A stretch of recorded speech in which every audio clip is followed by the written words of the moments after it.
방송국입니다. 네, 3월 4일 장 마감 후 방송 찐시황 방송을 시작합니다. 오늘 나오신 분은 신한금융투자 서울파이낸스센터 황유현 PB팀장님. 안녕하세요. 네, 안녕하십니까. 안녕하세요. 네, 네. 일단 오늘 하루 또 힘든 하루죠. 네. 예, 어제까지 분위기가 좋았는데 정말 바닥 따지고 이제 그냥 건전한 조정으로 봐야 될까요? 아니면 하긴 중간에 악재가 나오긴 했어요. 그렇죠. 장중에 네. 우크라이나의 그 원전을 폭격을 했다 러시아에서. 네. 그러면서 이제 시장이 갑자기 안 좋아졌는데 네. 외국인이 막 팔아제끼고 개인은 샀고요. 일단 한번 시장 상황 점검해 주시죠. 오늘은 1% 코스피가 1.2%, 코스닥이 한 1.25% 정도 하락했습니다. 둘이 양 한 1.2% 정도 하락을 좀 했고요. 오늘 코스피의 순매수 매매 동향을 좀 보면 개인이 거의 1조 가깝게 매수를 했고요. 그리고 외국인이 한 6천억 정도 매도했습니다. 코스닥 같은 경우에는 3,900억 개인이 여전히 좀 많이 샀고 외국인이 2,200억 정도 매도를 했습니다. 제가 지난번에 외국인들이 코스닥에서 한 2,500억 이상 정도 순매수를 보여주면 비중을 늘린다라고 말씀드렸습니다.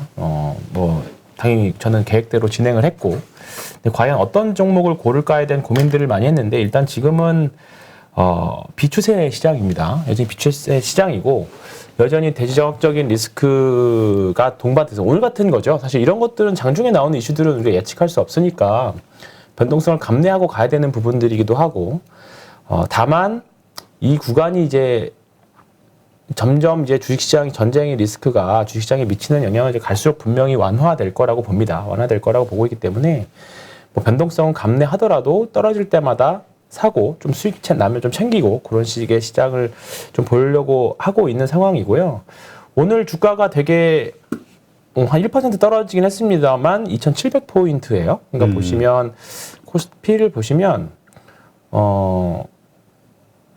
2,676 갔다가 여기서 급등 이제 쭉쭉쭉 올라와가지고 2,750포인트 정도까지 갔다가 오늘 그냥 양호한 조정 정도가 나옵니다. 그러니까 오늘 사실 리스크가 오늘 같은 전쟁 리스크가 장중에 나오지 않았어도 언제든지 한 번 정도는 나올 수 있을 만한 조정이었다라고 봐요. 워낙에 변동성이 심하고 올라가면 대부분의 대형주 종목이나 여러 가지 종목들이 다 위에 장기 매물들을 다 위에 이고 있기 때문에 계속 좋게 리포트가 나왔던 종목들도 다, 이건 이제 보이는 종목은 삼성전기인데요. 대부분의 지금 종목 흐름이 다 이렇잖아요. 다 이제 장기, 다 좋다. 실적도 좋다.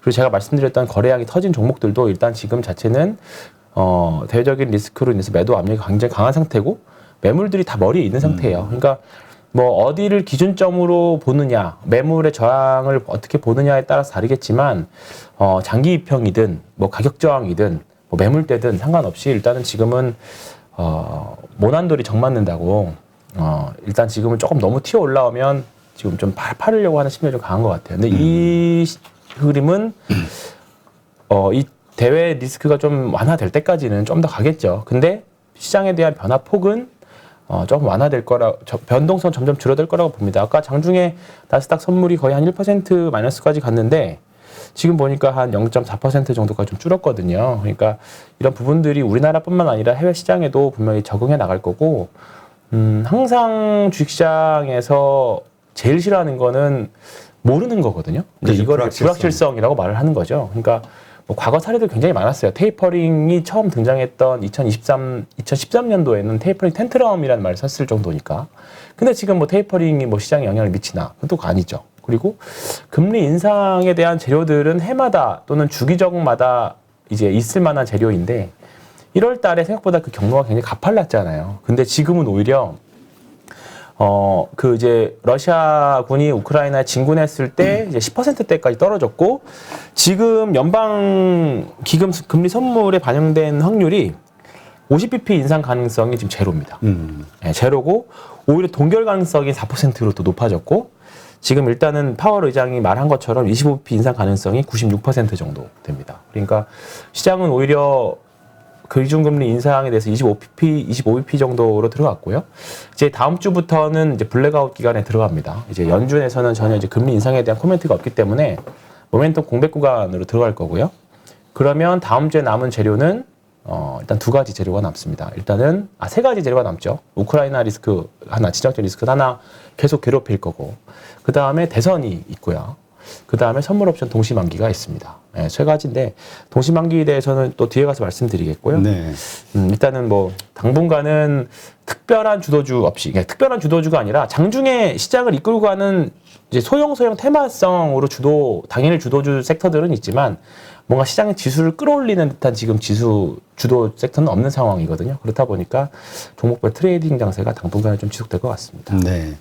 지금 오늘 그 대신증권 이경민 팀장하고 방송을 좀 했는데 네. 이경민 팀장은 그 부분을 좀 불안해 하더라고요. 뭐냐면 지금 말씀하신 대로 지금 시장에서 0.25 네. 혹은 동결 이런 얘기까지 나오니까 투자자들 입장에서 단기적으로 이게 주가가 반등하고 이게 좋아하지만 문제는 인플레이션 상황이 너무 심각하기 때문에 이렇게 했을 때 오히려 크게 큰 그림에서 경제 실책을 하는 거 아니냐. 예, 그래서 오히려 그 실책이 했다라는 거에 대한 인정과 함께 오히려 주가가 더 어려워지는 상황이 오지 않겠냐. 네. 이걸 걱정하긴 하더라고요. 지금 금리 인상은 오히려 진짜로 안 하는 게 더 리스크가 됐고요. 그렇죠. 이제는. 네. 25bp냐 50bp냐 했었는데 사실 뭐 1월 달에는 75bp까지 가는 거 아니냐. 빅스텝에 대한 이야기까지 나왔었는데 지금은 이제 거의 25bp로 기정사실화 됐는데 저는 그냥 뭐 애널리스트 분들처럼 뭐 거창하게 데이터 분석이나 이런 거를 예측하기보다는 저는 연준이 합리적으로 선택을 할 거라고 일단 믿고 가겠습니다. 네, 연준을 저는 믿고 가겠습니다. 그냥 25bp를 한다고 하면 다 생각이 있어서 그랬겠거니 그분들의 큰 그림을 우리는 예상할 수 없다고 생각하고요. 50bp를 해야 된다라고 하면 했었겠죠. 그리고 혹시나 연준이 이번에 50bp를 나중에 결과론적으로 50bp를 했어야 됐는데라고 나중에 뭐 몇 달 뒤에 나온다고 한들 그때 가서 변동성은 또 그때 가서 또 대응을 해야 되는 거고. 참 이 얘기를 하더라고요. 네. 뭐냐면 그러니까 우리 시장에서 지금 오르는 이유 중에 하나가 동결 혹은 0.25bp 네. 요거를 예상하고 하는데 연준은 그냥 그 인플레이션 문제 때문에 그냥 0.5 원래대로 그렇게 할 수 있다. 그랬을 때 시장이 충격을 받지 않겠느냐. 기대감이 무너지니까 요거에 대해서 걱정을 하더라고요. 오히려 근데 사실 50bp 인상에 대한 부분들은 1월 달 주가 조정으로 다 어느 정도 저는 많이 했을 겁니다. 그냥 저는 50bp 인상을 하더라도 글쎄 뭐 그날 당일 정도는 좀 충격 당연히 받을 수 있긴 하겠습니다만 다시 시장은 제자리 찾을 수 있을 거라고 봅니다. 항상 연준은 금리 인상을 감내할 수 있으니까 금리 인상을 해왔고 이제 자료들을 많이 보셨겠지만 금리 인상기에는 주가가 폭락한 적은 없었어요. 한 번도. 그렇기 때문에 오히려 지금은 차라리 25bp든 50bp든 3월 달에 변동성은 어차피 감내하고 가기로 했잖아요. 저희가 3월 달까지는. 그러니까 빨리 3월 달 중순이 지나서 4대 트리거가 다 끝났으면 좋겠어요. 빨리. 지정학적 리스크. 4대 트리거가 뭐예요? 지정학적인 리스크.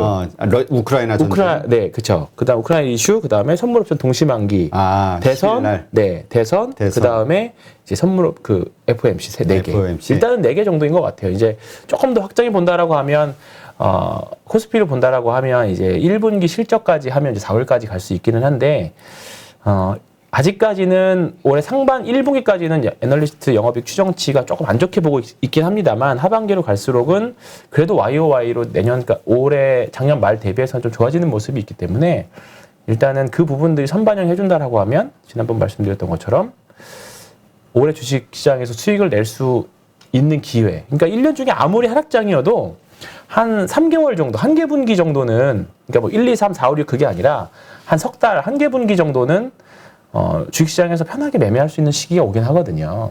그럴 때 이제 어깨에 뽕 들어가고 어깨 높아졌을 때 조심해야 되는데, 일단은 그런 기회가 온다라고 하면 한 3월 이제 중순 지나고 나서부터 올 여름 정도까지가 아닐까 좀 보고 있는 거죠. 하반기는 또 안 좋아질 수 있다? 하반기는 솔직히 잘 모르겠어요. 네, 하반기는 이제 하반기 가게 되면 2023년 실적에 대한 부분들이 또 나올 거고, 그리고 하반기 또 올해 11월에는 이제 미국에서 또 중간 선거도 있고 정치적인 이벤트들이 있기 때문에 잘 모르겠습니다. 그때 가서 대응하기로 하고. 네. 알겠습니다. 네. 자, 오늘 일단 그동안 우리가 그 주도주를 찾는 차원에서 이렇게 가능성 있는 섹터 주식들에 대해서 이제 점검하는 시간들을 가졌잖아요. 맞습니다. 그것에 대해서 다시 한번 현재 상황 어떤지 한번 점검하는 시간을 가져보죠. 사실 오늘 뭐 사실 주식 시장을 준비하면서 진짜 별로 할 말이 없더라고요. 그냥 그동안 주가 오르고 오늘 떨어진 이유가 그냥 뭐 원전 폭격 그거 때문이기 때문에 뭐 특별히 드릴 말씀은 없었고, 오히려 이제 원전 폭격으로 인한 뭐 유가 상승에 대한 기대, 그다음에 뭐 이제 조선 몇 개 뭐 그런 쪽만 올랐기 때문에 사실 뭐 시황이 특별히 바뀐 건 없죠.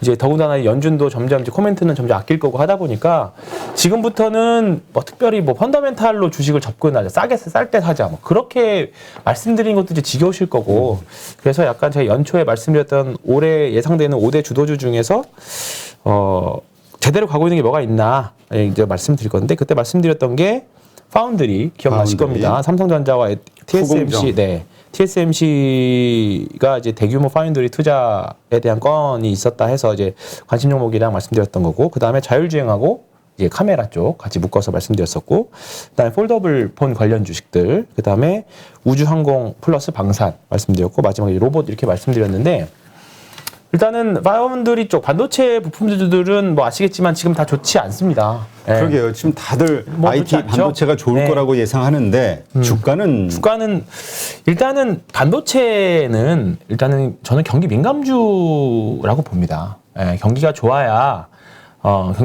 일단은 사람들이 IT 기기에 대한 수요도 많이 늘고 여러 가지 투자도 많이 진행되고 하기 때문에, 일단은 삼성전자부터 시작해서 IT 쪽 반도체 산업은 일단은 지금 대외적인 리스크가 크기 때문에 어쩔 수 없이 가장 먼저 비중을 줄일 수밖에 없는 그쪽 섹터가 됐죠. 그렇기 때문에 이게 뭐 실적이 안 좋아서 파는 걸 수도 있지만 비중 조절 차원에서도 매도하신 분들도 많을 거라고 보고요. 일단은 대신에 또 조금 시간이 지나서 또 어느 정도 시장에 스마트 수급이 돌다가 보면 또 언제부턴가 또 갑자기 급등하면서 뭐 밸류에이션 매력이 부각했다, 뭐 가격 멜트가 발생했다, 이런 이슈로 언제든지 또 한 번 올라올 수 있는 섹터가 반도체입니다. 그래서 저도 뭐 지금 당장은 IT 대형주들, 뭐 그다음에 뭐 부품주들에 대해서 비중을 엄청 높여놓고 있는 상태는 아니지만 항상 관심용을 갖고 있거든요. 다만 지금은 살짝 우선순위에서는 좀 밀리는 것 같다. 현재 시황에서는 좀 우선순위에 밀리기 때문에, 그렇다고 해서 지금 이쪽 관련 섹터들을 가지고 있다고 하더라도 뭐 매도라기보다는 트레이딩 하시는 분들이야 자유롭게 하시면 되지만, 뭐 물려 손실이 나 있는 상태라서 이걸 매도해야 되냐 고민을 하시는 분들이라고 하면 뭐 그럴 때는 아니라고 봐요. 그냥 기다리시는 구간이라고 봅니다. 관망의 구간. 네. 지금 이 파운드리와 관련해서는 우리 대장주, 그러니까 네. 현재 시점에서 네. 가장 강한 종목은 그나마 어디라고 봐야 되나요? 주도주로 볼 만한. 지금요. 지금 근데 후공정 제가 파운드리 쪽 관련 봤던 게 TSMC 쪽에서 이제 원익QNC나 원익QNC 종목 상당 많이 들어오는 것 같아요. 근데 뭐 빠지진 않았는데 뭐 그냥 옆으로 횡보하는 중이잖아요. 그래서 지금 뭐 매도하거나 그럴 것도 아닙니다. 그러니까 지금 때를 기다리고 있다라고 저는 보고 있어요. 원익QNC, 월덱스, 그다음에 뭐 한미반도체 뭐 이런 쪽을 좀 저는 주력으로 보고 있기는 한데, 지금 구간에서는 뭐 때가 되면 오르지 않을까. 그러니까 그 때라는 거는 좀 거래량이 실리면서 저 그렇죠. 위에 그 저항선을 돌파할 때. 그렇죠. 근데 이제 그게 명분이 있을 겁니다. 그러면 오히려 이유. 지금 시장에서는 이런 지금 대외 이슈들로 인해서 한정돼서 섹터 종목들이 움직이기 때문에 오히려 지정적 리스크가 좀 완화되면, 그러니까 최근에 보면 어제 이제 시장이 좋았을 때 원익QNC도 좀 상승폭이 좀 세게 나왔거든요. 그러니까 이런 부분들이 대외 리스크가 좀 완화되면 자연스럽게 해결될 수 있는 문제들이라고 봅니다. 반도체 업종은 일단은 뭐 관망이나 또는 떨어질 때마다 분할 매수 정도로 저는 일단은 말씀드리겠고요. 네. 지금 그리고 자율주행 쪽을 계속 관심 갖고 보고 있기는 한데요. 자율주행도 지금 반도체 쪽하고 좀 비슷한 국면입니다. 뭐 현대 오토 에버나 대표적으로 이제 자율주행 소프트웨어를 만드는 회사인데요. 이제 좀 많이 떨어졌다가 이제 올라가려고 하는 국면이고, 그 다음에 MC넥스 카메라 쪽이죠. 그 다음에 LG 이노텍도 그렇고요. 그 다음에 하이비전 시스템도 그렇고요. 하이비전 시스템은 지금 자회사가 이번에 피런티어가 상장을 했거든요. 그러면서 이제 이날 상장 전날이었나요? 제가 정확히 기억이 안 나는데, 전날이었네. 23일이니까. 이날 한번 급등했다가 좀 이렇게 빠진 경우인데, 이런 경우는 우리가 보통 그 안 좋은 차트로 보지 않나요? 그죠? 그렇습니다. 세력이 빠져나가는. 근데 약간 아직은 이게 지금 이 음봉을 왜냐면 대시세가 났을 경우에는 그렇게 해석을 할 수 있거든요. 근데 지금 같은 경우에는 좀 약간 후행적으로 해석이 될 수밖에 없는 구간이라서 실적이라던가 여러 가지 봤을 때는 굳이 팔 필요는 없는데 앞으로 나오는 좀 거래량 흐름들을 좀 보고 판단할 생각입니다. 아직까지는요.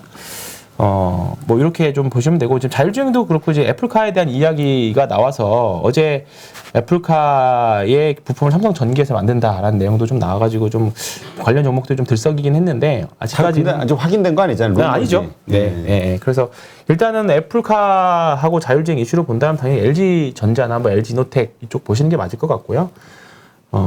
이제 지금 제가 말씀드렸던 2개 정도는 아직까지는 뭐 시장에서 아직 주도주로 나설 낌새는 보이지 않는다. 아직까지는.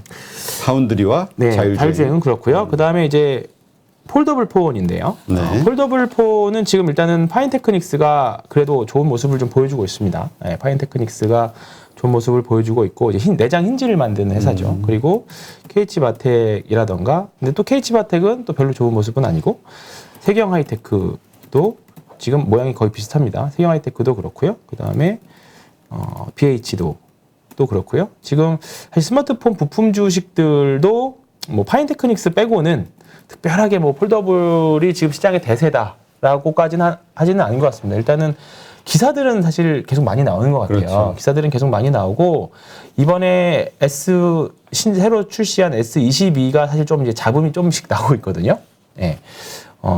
조금 이제 발열 문제라던가 이런 부분들 때문에 좀 잡음이 나오면 결국은 시장의 관심은 조금 시간이 가면 갈수록 하반기에 나올 폴더블 폰의 기대감이 될지 아니면 폴더블도 이러는 거 아니야 라고 좀 실망감이 더 확산될지 아직까지는 좀 판단하기 좀 이르긴 한데 어쨌든 저는 폴더블 폰이 시장이 지금보다는 커질 거라는 것에 대해서는 뭐 저뿐만 아니라 많은 사람들이 동의를 하고 있는 부분들이라서 일단 계속 관심을 가지고 보고 있도록 하겠습니다.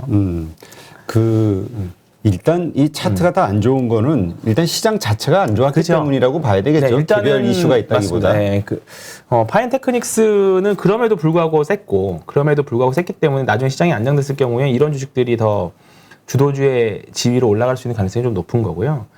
지금 1월달, 2월달 시장이 한번 밀리면서 좀 약간 전체적으로 모양이 다 비슷해져 버렸어요. 그래서 제가 2월달, 3월달 정도까지는 계속 주도주를 찾는 과정이라고 말씀드렸던 게 지금 모든 좋은 주식, 나쁜 주식 할 것 없이 다 밀렸다가 지금 이제 올라오는 구간이거든요. 그러니까 이제 그 구간에서 상대적으로 세게 올라오는 종목들을 찾아서 이제 붙어야 되는 거죠. 그렇게 관련 과정이라고 보시면 되는데 다행인 거는 그래도 폴더블폰 관련주 중에서 파인테크닉스가 대장주를 약간 느끼면 나는 신고가 영역을 형성하고 있는 주식이 있어서 그나마 좀 다행이라고 보고요. 대표적으로 이번 사태의 수혜를 볼 수 있는 게 이제 우주항공이죠. 방산이죠. 그래서 지금 보면 한국항공 우주나 생각지도 않은 쪽에서 사실 저는 우주항공 쪽 테마 뭐 이제 5월, 6월 달에 다시 나로 발사하고 작년에 한미 미사일 조침 이제 해제하면서 이제 이런 부분들이 그리고 작년에 호주 쪽으로 미사일 수출했잖아요. 아니 자주포 그리고 이제 아랍으로 또 수출도 했었고 그러면서 자연스럽게 그 국내로만 수요가 있던 회사들이 국내 대한민국 국방부로만 이제 매출이 있던 회사들이 이제 글로벌하게 밸류에이션이 확장되는 본격화되는 구간이라고 봤기 때문에 말씀드린 건데 오히려 방산 이슈, 그다음에 뭐 독일의 군비 증강 이슈가 나오면서 방산주들이 시장 대비 강한 모습들을 좀 보여주고 있죠. 대표적으로 한국항공우주는 신고가를 가고 있고요. 그다음에 오늘 하나 에어로스페이스가 또 신고가를 전형적인 이제 52주 신고가 영역으로 진입을 했습니다. 그래서 이제 얼마 어디까지 갈지 모르지만 이렇게 들어왔고, 그다음에 LIG 넥스원도 마찬가지고요. LIG 넥스원도 이제 좋은 모습을 보여주고 있고, 그다음에 인텔리안테크 같은 회사도 오늘은 좀 하락했던 걸로 기억나는데, 예, 인텔리안테크도 아직 좀 덜 오르긴 했습니다만 그러니까 순수한 항공 네. 우주 항공주는 그 좀 약하고 방산이 방산 끼어 쪽, 있어야. 그렇죠, 네, 맞습니다. 예. 전장식이니까. 그래서 반대로 오히려 지금 우주항공이나 방산 쪽은 이 부분의 리스크가 좀 잠잠해지면 조금 상대적으로 수급 부분이 빠져나갈 수 있습니다. 예. 장기 성장성에 대해서는 의문은 없지만 일단은 한번 시세가 낮고 이 시세가 소멸이 되면 또 이렇게 좀 빠지겠죠. 그래서 그 타이밍은 지금 방산주를 가지고 있으신 분들은 뭐 장기 투자하시는 분들은 전혀 저는 문제는 없다고 보는데 뭐 한번 트레이딩이라던가 뭐 한번 수량을 늘려보시겠다라고 하는 분들은 이제 트레이딩을 해야 되는데 그게 사실 어렵죠. 네. 오늘까지 예를 들어서 오늘 뭐 하나 에어로스페이스가 신고가 가서 정말 좋아서 샀는데 더 갈 것 같아서 만약 이번 주말에 갑자기 뭐 휴전을 한다거나 그러면 당연히 다음 주에는 좀 약한 모습이 나오겠죠. 그렇기 때문에 예상하기가 굉장히 어렵습니다. 그래서 정치적인 문제, 정치 테마주하고 이런 뭐 지정학적인 리스크 테마는 맞추기 어려워요. 그래서 그냥 구간 그냥 본인이 정해놓은 수익률을 정해놓고 이렇게 매매를 하셔야 되지. 내가 이거를 바닥에 사서 꼭지에 팔겠다. 이거 정말 힘들거든요. 더군다나 만약에 주반에 나와버리면 다음날 개파락도 맞을 수 있는 부분들이기 때문에 그 부분들이 있기 때문에 수익 나면 일정 부분 챙기시면서 가는 그렇게 대응해야 되는 섹터라고 봅니다. 근데 많은 분들이 아마 그거 되게 어려울 거예요. 어렵죠, 지금. 매도를 언제 하느냐. 그래서 뭐 진짜 말은 쉽게 그냥 그렇죠. 우리 뭐 네. 꼭지 찍고 어깨, 그러니까 올라가다 내려오는 시점에서 팔자 뭐 이런 얘기도 하는데 그 정도로 또 이익이 많으면 괜찮은데. 그렇죠. 그게 아니니까. 그 단기 트레이딩 하면서 네. 몇 프로 안 되는데. 근데 지금은 몇 프로 아니어도 사실 몇 프로 정도로 만족해야 되는 시장일 수도 있어요. 지금 요즘은 5% 5% 벌기 먹기도, 쉽지 않다 그렇죠. 쉽지 얘기하더라고요. 않죠. 그러니까 뭐 지금은 대부분 다 단기 투자의 관점이고 왜냐하면 업종 자체가 다 지금 하락 추세에서 반등을 노리는 구간이잖아요. 그러면 지수는 또 당연히 또 다시 여기 2,800, 2,750선, 2,850선 정도인데 지금 장기평이 분명히 좀 시간이 더 흐르면 흐를수록 장기평선 내려오면서 그리고 또 상승한다라고 하면 한 대략 2,850이나 2,800선 사이에서 만날 거예요. 그러면 당연히 아직 역배열이기 때문에 또 시장은 이런 지수와 관련된 종목들은 또 한번 꺾이고 지수가 꺾이면 또 개별주들은 또 그에 맞춰서 또 꺾일 수 있기 때문에 이 과정을 극복할 때까지는 좀 시간이 좀 필요하다는 거죠. 그러니까 좀 크게 보면 이게 이평선이라는 게 결국 후행이라서 후행적으로 주가가 먼저 올라간 다음에 따라오는 부분들이기 때문에 좀 약간 후행적으로 나중에 해석이 될 수밖에 없지만 여기서 사실 지금 당장 코스피시 이렇게 급등할 수 있는 여지는 없거든요. 지금 당장. 이거를 아직 사실 1분기 실적을 확인을 하고도 갈까 말까인데 그리고 1분기 실적이 생각보다 잘 나왔다. 왜냐면 감익이기 때문에 생각보다 잘 나왔더라도 잘 나오면 하반기 실적에 대한 기대감이 좀 나아질 수 있지만 1분기 실적이 예상보다 더 안 좋거나 지금 예상하는 대로 이제 감익 정도 나오면 그러면 3분기, 4분기 실적도 확인하고 가자라는 심리가 계속 강할 겁니다. 그렇기 때문에 지금 구간은 실적에 대한 베팅을 할 수가 없어요. 지수에 대한 베팅을. 그렇기 때문에 아무리 우리가 장기 투자하자, 주식은 장기 투자라고 한다고 한들 되게 심란하고 고난한 행군을 조금 더 해야 됩니다. 그 말을 지키기가 정말 힘든 어렵죠. 장이에요. 아니 하루에 5% 올라서 좋을 때도 있지만 하루에 7%씩 빠지는 데로 어떻게 버텨요? 네, 그렇죠. 그렇기 때문에 일단 지금 구간은 다시 한번 코스피 자체가 길을 모을 수 있는 그러니까 이게 결국은 우리나라 전체 기업의 실적이 또 이렇게 한번 쭉 냈다가 쉬었다가 또 쭉 냈다가 오르는 구간이 있거든요. 근데 결국은 코스피가 보여줄 거예요. 삼성전자가 보여주든지 간에. 그렇기 때문에 지금 구간에서는 싸니까 사세요 라고는 말씀드릴 수 있지만 작년 20년 뭐 3월 4월 달처럼 V자 반등입니다. 그렇게는 분명히 할 수 없거든요. 싸긴 하지만 오른다 그건 또 아니기 때문에. 그렇죠. 많이 오르지는 않는다. 네. 이렇게 맞습니다. 보더라고요. 많은 분들이. 우리 로봇주도 했나요? 이제 로봇주를 해야죠. 마지막 로봇주. 마지막 이제 5개 마지막 로봇주인데 지금 시장에서의 대장 역할을 하고 있는 거는 로보입니다. 이제 최근엔 왜냐하면 대장이라고 말씀드렸던 거는 그냥 가장 세서 대장이라고 말씀드린 거예요. 가장 상승률도 높고 로보를 보면 작년 실적은 적자고 아직 올해 예상치도 별로 없는 회사예요. 그러니까 시가총액이 2천억짜리지만 벌써 바닥에서 지금 2배 반 정도가 올라왔거든요. 그래서 제가 관심 종목을 말씀드렸던 게 그나마 실적 베이스로 간다라면 티로보틱스 같은 것들인데 올해 작년에 적자였지만 이제 올해부터 흑자 전환하고 앞으로도 이제 흑자로 올라갈 수 있는 종목이기도 하고요. 그 다음에 로보티즈도 그렇고 로보티즈 좀 강한 모습이죠 상대적으로. 그리고 로보스타도 그렇고 지금 조금 모양이 지금 제가 종목에 따라 좀 다 갈리긴 하지만 그래도 시장 대비 강한 모습들을 좀 보여주고 있거든요. 이게 사실 로봇주가 작년 12월 달 기사를 좀 찾아보시면 삼성전자가 올해 4월 달, 그러니까 다음 이제 한 달 정도 남았거든요. 4월에 이제 주행 보조 로봇을 이제 공개한다라는 게 있어요. 그리고 이제 매년 4월마다 로봇 관련된 신제품들을 선보이겠다라는 게 있었어요. 그리고 이제 그 이슈가 있기 때문에 지금 로봇주들이 좀 들썩이는 것도 있고, 그 다음에 이제 최근에 발표된 자료들 보면 우리나라 이제 인구 구조에 대한 고령화에 대한 걱정들이 계속 많이 나오잖아요. 최근에 이제 몇 가지 저 이슈도 봤는데, 그러면 어쩔 수 없이 로봇에 대한 수요는 당연히 늘어날 수 있습니다. 일단 당장은 우리나라 인구 구조와 직면한 문제거든요. 그러면 단순 노동에 대해서는 로봇 수요가 분명히 늘어날 수 있을 거라고 보고요. 이제 조금 큰 식당들 가보시면 서빙 로봇은 좀 쉽게 보실 수 있어요. 보셨나요? 서빙 아니요, 서빙 못 로봇? 봤어요 아직. 네. 조그만 식당만 다녀서 그런가.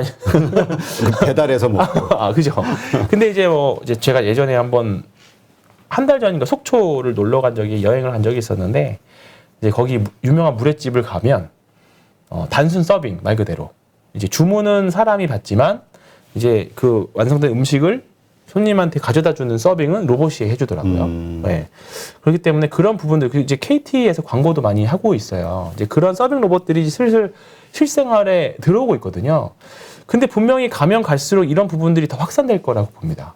네. 그래서 이게 당장은 4월 달에 로봇 관련 주식들이 좀 삼성 이슈가 있어서 올라가는 부분들도 좀 있다라고 이제 좀 테마가 탈 수 있고, 올해 4월 지나면 테마 소멸로 인해서 조금 주가가 쉴 수도 있는데, 이게 단순하게 로봇은 테마다라고 보기에는 삼성이나 LG가 이제 본격적으로 사업에 뛰어들고 있고, 삼성도 뭐 10배 인원 늘렸다는 기사도 있는 거 보면 로봇 관련 주식들은 좀 본격적으로 공부를 할 필요가 있다라고 봅니다. 네. 네. 그래서 그 중에서 조금 제가 이번 달에 관심 있게 보는 종목들이, 지금 말씀드렸던 종목들 다 관심 있게 보는데요. 로보스타, 로보티즈, T로보틱스, 그다음에 로보로보, 그다음에 네, 이렇게 좀 보고 있는데, 하나 말씀드릴 게 있는데, 그 인탑스라고 혹시 들어보셨어요? 인탑스. 네.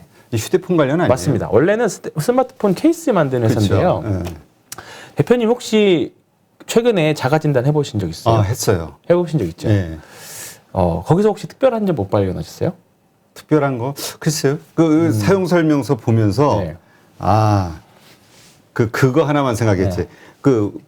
이게 면봉이 1.5cm에서 네. 2cm를 들어가야 된다 그러는데, 그때 뉴스나 이런 데서 보면 이렇게 보건소나 이런 데서 해주는 거 보면 되게 깊숙이 들어가는 것 그죠? 같은데, 네. 요거 가지고 되나? 뭐 네. 이런 생각은 했어요.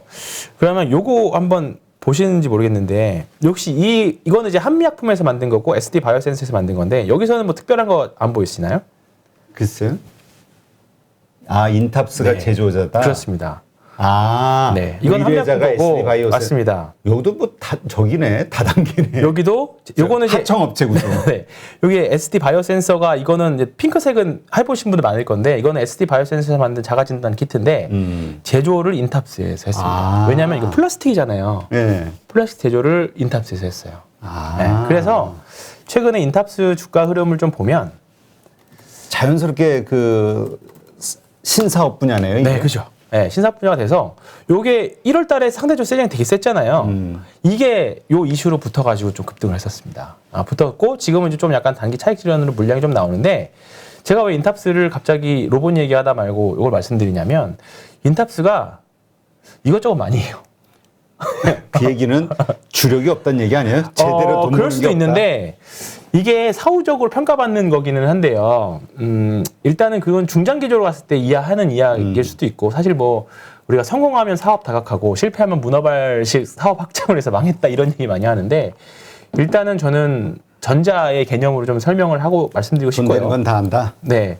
그래서 보면 인탑스가 이제 자회사 투자 회사 통해서 하는 게 이제 베어 로보틱스라고 서빙 로봇을 합니다. 이게 최근 한창 광고하고 있는 KT 서빙 로봇 그 로봇이거든요. 근데 이제 실전에서도 이제 우리가 쉽게 볼 수 있기도 하고요. 근데 그래서 말씀드리고 싶었던 거고, 근데 이게 단순하게 기대감이냐 과연 기대감일 수 있는데, 이게 우리가 그 진단 키트로 인해서 분명히 1분기 실적은 좋게 나올 거라고 봅니다. 1분기 실적 분명히 좋게 나올 거라고 보는데, 그러면 내년이랑 올해 일시적일 수 있지 않겠느냐에 대한 전망들이 있는데, 최근에 리포트가 굉장히 많이 늘었어요. 인탑스가 많이 늘었고, 올해 작년에 한 870억 정도 영업이익을 냈고 올해 예상 영업이익이 1,300억 정도입니다. 되게 많이 늘죠. 늘어나네. 거의 한 50% 늘죠. 그리고 내후년까지도 1,300억까지 지속 확장 중인데 상승폭으로 본다라고 하면 올해가 가장 익사이팅하게 늘어나는 구간이기도 하고요. 아까 말씀드렸던 것처럼 로봇 분야도 하고 있어요. 그래서 지금 왜 사람들이 아직 로봇에 대해서 모르나 이렇게 생각할 수도 있는데 일단은 로봇도 하고 있고 진단키트도 같이 하고 있어서 한번 트레이딩 구간도 충분히 나올 수 있는 구간이라고 봐서 관심 종목으로 계속 놓고 있는 구간입니다. 그래서 지금 시가총액이 5,400억 정도 되거든요. 5,400억인데 작년 기준으로 해도 870억이에요. 그래도 별로 사실 비싸다는 생각은 안 들거든요. 지금 보면 작년 기준으로 대략 나눠보면 한 900억이라고 쳐도 7배 정도, 8, 8, 8에 64, 8, 7, 7배. 네, 7배 정도 수준이에요. 7배. 근데 지금 올해 실적 기준으로 보면 퍼가 뚝 떨어지겠죠. 당연히. 그냥 저는 퍼 계산할 때 너무 어렵게 생각 안 하고요. 그냥 시가총액 나누기 영업이익 해버리거든요. 뭐 이게 좀 보수적으로 보면 이제 순이익으로 해도 되는데 순이익으로 놓고 봐도 한 5배 조금 넘는 수준입니다. 순이익으로 봐도. 그렇기 때문에 지금 게다가 PBR도 1배 미만. 그러니까 IT 기업 중에서 이 정도 재무제표 지표 갖고 있는 게 과연 몇 개 없을 거라고 봐요. 없고 그러면 이렇게 싼 데는 다 이유가 있지 않겠느냐라고 말씀하실 수도 있기는 한데 뭐 그러기에는 일단은 앞서 말씀드렸던 트리거들이 로봇이라던가 그다음에 1분기 실적은 분명히 진단키트로 인해서 좀 분명히 좀 도움 될 거라고 보거든요. 그래서 이런 부분들 본업은 뭐 당연히 이제 그 삼성이랑 계속 거래해오면서 스마트폰 케이스 업체 중에서는 살아남은 기업이기 때문에 분명히 그쪽에서는 해자를 좀 가지고 있을 거라고 봐서 일단 3대 모멘텀을 좀 다 가지고 있는 회사라고 봅니다. 그래서 뭐 트레이딩이 됐든 좀 중장기적으로 좋게 보시면 뭐 투자를 하시든 조금 관심 가지고 보실 만한 섹터가 아직 좀 덜 발견된 섹터가 아닌가 좀 보고 있습니다. 그러니까 참 우리가 로봇 하면은 기본적으로 그 기술이 네. 있는 기술주라고 네. 생각을 하는데 그죠. 우리는 그냥 그 플라스틱 가지고 사출 성형 그죠. 이런 거 가지고 그냥 로봇 관련된 네. 본체를 만들어주는 회사. 네, 그렇죠. 하지만 어쨌든 매출은 이익은 발생하는. 그렇죠. 이걸 로봇주로 볼 것이냐. 네. 이제 그러니까 우리가 이 서빙 로봇을 우리가 생각하는 뭐 사실 현대차에서 보여주는 그 로봇 그 정도는 아니잖아요, 사실. 이게 좀 걸어다니고 엄청난 최첨단의 그런 로봇은 아니지만 사실 그런 로봇이 우리 실생활에 들어오려면 정말 먼 미래가 될 거고. 아니 근데 그거 뭐지 그거 청소기 혼자서 로봇 청소기. 로봇 청소기 네. 그냥 간단하잖아요. 간단하잖아요. 알아서 혼자 네, 들어가니까. 그렇죠. 그런 오히려 느낌인데. 인공지능이 더 중요하고. 근데 사실 이것도 근데 실제로 봤을 때 갑자기 로봇이 갑자기 쭉 와가지고 갑자기 음식을 딱 갖고 오니까 저 살짝 넘짓했어요. 갑자기 뭐야 이거 갑자기. 그러니까 이제 이것도 내가 이렇게 들어야 돼요? 그렇죠. 아 셀프구나. 이게 테이블이라고 하면 테이블 앞에까지는 서빙 로봇이 가지고 옵니다. 그러면 이제 갖다 놓으면 알아서 또 가요. 그러니까 이제 그런 부분들도 좀 사실 좀 신기하기는 했었거든요. 근데 이제 이런 부분 이게 그 하나하나 이제 우리 실생활에 들어오는 것들 그리고 이 실생활에 들어오는 게 일반적으로 그냥 한 번 하고 끝날 거냐 아니면 우리 실생활에 관통하고 들어올 거냐 전기차 그랬던 것처럼 로봇도 이제 분명히 인구 고령화와 맞물리면 분명히 우리 실생활에 더 깊숙이 들어올 거라고 보거든요. 더 많은 부분들이 그렇기 때문에 이게 단순하게 테마로 끝내고 우리가 하기에는 좀 간단하게 생각할 문제는 아닌 것 같습니다. 근데 아까 로보 지금 가장 잘 네. 빠르게 크게 움직이는 거를 보더라도 기업의 실적은 형편없더라. 없죠. 네, 네, 그래서 제가 말씀하세요. 그러니까 뭔가 우리가 그 뭐라 그럴까요?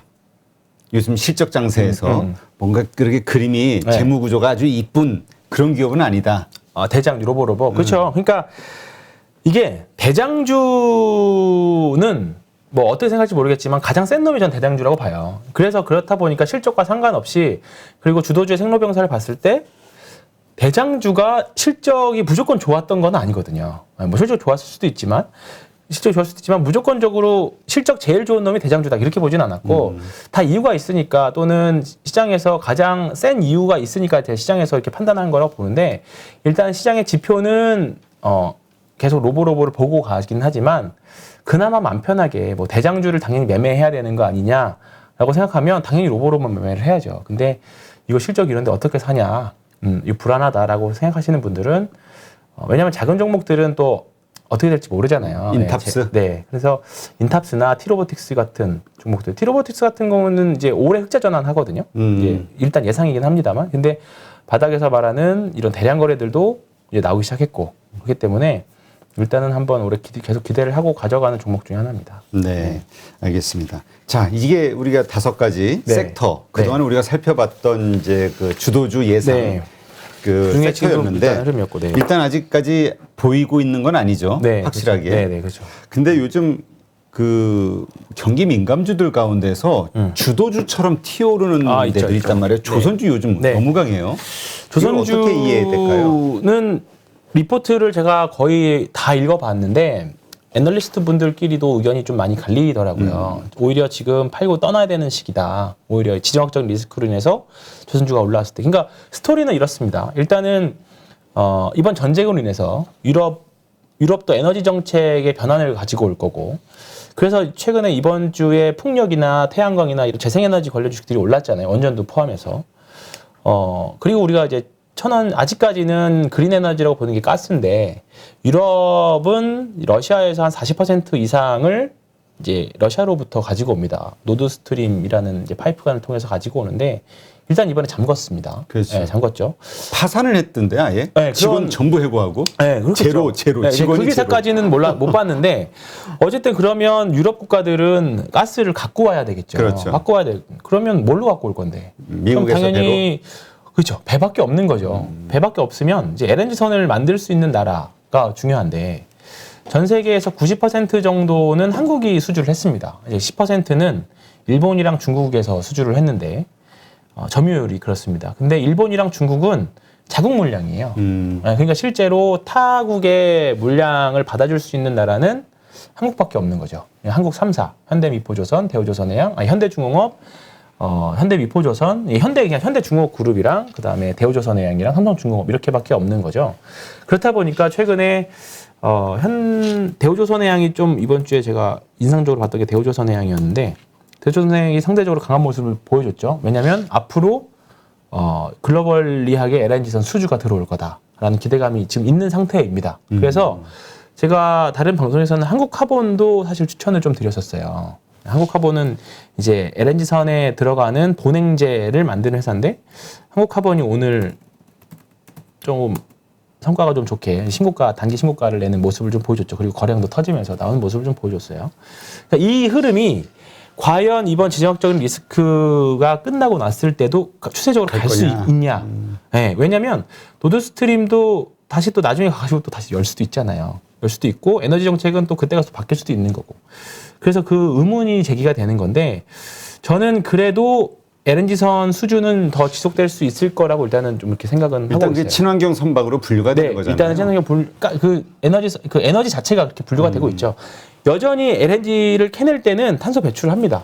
전에 합니다만 이쪽 섹터 애널리스트하고 한번 방송을 해봤는데 그때 제가 정확한 수치는 기억나지 않지만 현재 떠 있는 배 중에 상당수가 이 LNG 선으로 교체하고 있죠. 맞습니다. 그런 부분 물량이라고 하더라고요. 네.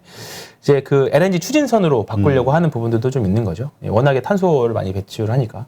그래서 LNG 수요가 많이 늘어날 거고 관련주로도 최근에 뭐 건설주들 올라가는 것도 플랜트에 대한 수요. 이건 뭐 이제 전체적인 에너지와 산업과 관련된 부분들이긴 합니다만. 그래서 LNG선 수요가 늘어날 거다라는 기대감으로 또 수주가 이제 앞으로 더 나올 거다라는 기대감으로 일단 최근에 조선주들이 좀 흐름이 좋았는데 일단은 진짜 오랫동안 쉬었거든요. 조선주가 거의 10년 쉬었어요. 10년. 지금 여기 차트 보이는 대로 그냥 한국카본만 봐도 한국카본 연봉 보면 2020년에 이때 잠깐 오르긴 했습니다만 진짜 오랫동안 쉬었잖아요. 그 자리에서 쉬었고요. 대우조선해양을 보면 거의 뭐 계속 박박 기었죠. 이거 연봉으로 보니까 좀 그런데 월봉으로 보면 진짜 월봉으로 보면 진짜 어려운 시기를 지났죠. 그리고 현대미포조선도 볼까요? 현대미포조선도 보면 현대미포조선 그나마 올라오긴 했습니다만 그 아직도 기억나는 게 저 때가 몇 년도예요? 2007, 8년. 그때 월급 받으면 꼬박꼬박 샀던 사람이 재산이 몇백억이 됐네 뭐 이런 신문 기사가 나오고 그렇죠. 막 그랬잖아요. 네, 그때 당시 현대중공업, 현대미포조선 지금 현대미포조선 중공업 그때 최고였죠. 엄청나게 삼성중공업도 마찬가지고 그리고 나서 2008년 서프라임 터지고 나서부터 이제 중국의 저가 경쟁 들어오면서 이제 2010년, 12년 이제 지나면서부터 그랬죠. 근데 이게 대표적으로 삼성 엔지니어링도 그랬고 엔지니어링도 같은 모습 보여줬었고. 진짜 많이 빠졌네. 그다음에 지금 HMM을 바꿨던 현대상선도 마찬가지입니다. 이때가 거의 최고점이었고 그때부터 박박이었고 작년에 거의 10배, 재작년하고 작년에 10배가 올랐는데도 불구하고 여기예요. 그럼에도 불구하고 여기라고요. 근데 지금 이제 조선주들이 이럴 가능성이 조금 있지 않겠느냐 좀 이렇게 저는 보고 있는 거죠. 예, 조선주들이 충분히 뭐 얼마가 갈지는 모르겠지만 어쨌든 그러면 이제 앞으로 수준은 많이 받아나져 있거든요. 근데 이거 실적만 보면 삼성중공업의 시가총액이 5조 3천억 정도 되는데 오늘 종가로 올해까지도 여전히 실적은 적자 예상입니다. 내년부터 흑자 전환이. 근데 이게 되게 사실 좀 긍정적일 거라고 봐요. 그러니까 흑자 전환에 대한 기대가 이거에 대한 신뢰도가 앞으로 LNG 추진선이 수주가 얼마나 더 들어오냐에 따라서 더 개선폭이 더 빨라지거나 더 늘어날 수도 있다고 보거든요. 그리고 현대 미포조선은 제 기억으로는 올해 맞죠. 올해 흑자 전환을 합니다. 올해 흑자 전환을 하죠. 그러니까 그래서 가장 최선 선호주로 나오는 게 현대 미포조선인 것 같기는 하더라고요. 현대 미포조선도 그렇고 대우조선해양도 마찬가지로 내년이나 돼야 흑자 전환 나오는데 요 때가 뭐냐면 그 MSCI에서 지수 탈락했기 때문에 물량이 쏟아져 나온 거거든요. 그래서 오히려 좀 시장의 수급은 좀 더 가벼울 수는 있어요. 그래서 일단 조선 3사들은 좀 긍정적으로 봐도 되지 않을까. 그러니까 지금 계속 수주는 계속 받아왔었거든요. 그렇죠. 계속 한 2년치는 이미 있어요. 근데 앞으로 더 나올 거냐에 대한 것들인데 기사가 어떻게 나오느냐에 따라 달라지긴 하겠습니다만 이런 중후장대 기업들은 한번 이 관성을 받으면 쭉 위로 올라가는 힘이 있거든요. 그거를 우리가 삼성 엔지니어링 작년이랑 그다음에 HMM에서 경험을 했죠. 그러니까 저는 제 생각으로 여기서 조금만 더 올라와 주는 게 더 확신은 있을 것 같긴 한데 일단 지금은 현대미포조선이 가장 좋은 흐름을 보여주고 있습니다만 뭐 대장 역할을 충분히 해줄 수 있을 거라고 봅니다. 그래서 계속 관심 종목을 놓고 보고 있고 한국카본이나 뭐 동성화인텍 같은 종목들도 좀 계속적으로 보셨으면 좋겠습니다. 그래서 근데 이것도 아까 우리가 말했던 주도주 우주항공 방산과 마찬가지로 지금 위기가 오히려 좀 역으로 해결이 되면 조금 차익이 나오죠. 기본 펀더멘탈로 가는 게 아니라 지금 그 전쟁으로 인한 그렇죠. 일시적인 테마로 테마로 움직이느냐 거기 때문에 아니면 LNG 산업, 조선 산업의 뭔가 이제 추세적인 부활이냐 그거에 대한 고민을 아직까지는 확신은 없어요. 확신은 없는데 리포트들을 보면 중장기적으로에 대한 선호는 분명히 있다라고 하거든요. 그래서 제 생각으로 이제 최근에 나오는 거래량 흐름이라던가 이런 흐름으로 봤을 때는 조금 더 상승 여력은 좀 더 있다라고 봅니다. 근데 당연히 뭐 대외적인 리스크가 어떻게 되느냐에 따라서 저도 어쩔 수 없이 뭉뚱그려서 말할 수밖에 없어요. 그렇죠. 지금 일단 요거는 확인을 해봐야 되니까. 근데 어쨌건 그냥 현상만 보면은 왜냐면 섹터 전체 조선주 전체가 오르니까 섹터 그렇죠. 전체가 맞습니다. 오르니까 주도주의 특징을 갖고 있는 것 같기는 해요. 그리고 실적 턴어라운드가 전반적으로 산업 전반으로 일어나고 제가 조금 약간 확신을 갖고 가졌던 이유는 뭐냐면 제가 예전에 신입사원 연수 때 이제 저희는 기업 탐방을 가거든요. 전국 일주 겸해서. 근데 10여 년 전이죠 벌써. 근데 그때 갔던 데가 현대중공업 군산조선소였어요. 근데 한동안 너무 안 좋아서 문을 닫았죠. 근데 최근에 기사를 보면 기억나시나요? 군산조선소 치면 나옵니다. 군산조선소 재가동. 이게 결국 사람을 뽑는다는 거잖아요. 그러니까 건설업이랑 조선주랑 가장 큰 차이점은 건설업은 어느 수주를 받으면 그 사이트에 가서 그때부터 지어도 돼요. 쉽게 말하면 고정비용이 없죠. 근데 조선업은 도크를 열어야 돼요. 그렇죠. 그죠? 그래서 고정 비용이 있습니다. 그래서 똑같은 수주 산업이지만 건설업은 고정 비용이 없고 조선업은 고정 비용이 있어요. 그렇기 때문에 도크를 새로 열었다라는 거는 수주에 대한 확신이 있으니까 큰 결정을 했다라고 보거든요. 그쵸. 그래서 이 내용도 보면 LNG선 LPG 선박용 블록 전문 공장 하겠다. 그리고 4년 7개월 만에 다시 뛴다. 뭐 이런 이야기들이 나오기 시작했어요. 이 말은 뭐냐면 조선업이 좀 살아나는 기미가 아닌가. 그렇게 해가지고 업종 자체가 턴을 하면 이게 조선업 같은 경우는 정말 이제 중후장대 대표적인 기업이잖아요. 그러면 그렇죠. 관성을 쭉 밀어올 수 있다. 그리고 HMM이 이렇게 될지 몰랐잖아요. 그리고 삼성 엔지니어링이 이렇게 될지 몰랐어요. 그렇죠. 10배 오를 줄 몰랐죠. 몰랐잖아요. 그러니까 실적이 얼마큼 좋아질지 또는 얼마나 수주를 또 어떻게 밟을지 모르는데 어쨌든 흐름은 진짜 최악은 벗어났다. 예. 그리고 그래서 한 번은 실적도 이제 턴하는 구간이기 때문에 이제 뭐 한번 해볼 만하다라는 생각의 관점입니다. 네. 우리가 그 리오프닝주 네. 이야기를 하면서 네. 아니 근데 리오프닝주에 앞서서 지금도 잠깐 얘기했지만 건설주도 지금 같이 좋은 흐름을 보이고 있잖아요. 네. 근데 이 건설주는 뭐 대선 정책주 그래서 그렇죠. 집에 대한 해결 부동산 문제 그냥 이해가 돼. 네. 예전서부터 이 이슈로 계속 해왔으니까 그렇죠, 그렇죠. 단지 되게 늦게 시동이 걸리네 그렇죠. 이런 네. 느낌인데 네.